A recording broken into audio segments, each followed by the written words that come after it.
পরন্তু অজান্তে আপনার ক্ষতি সাধন করেছি। হে দেবী, আপনি যে বিষচন্দন আমাকে দিয়েছেন তার প্রভাবে আমার দেহ মন থেকে সমস্ত ক্রোধ লুপ্ত হয়েছে। আমি শান্ত হয়েছি, বিষে বিষক্ষয় হয়েছে। আপনার মঙ্গল স্পর্শে ওই বিষাক্ত চন্দনও আমার শরীরে অমৃতের মতো কাজ করেছে। আমি আপনাকে বুঝতে পেরেছি দেবী, আপনি সত্যিই মঙ্গলময়ী।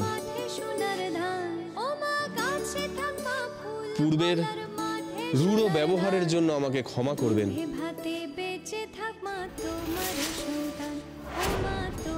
আমাকে অনুমতি দিন, আমি সর্বশক্তি দিয়ে অসুরকুলকে রোধ করব।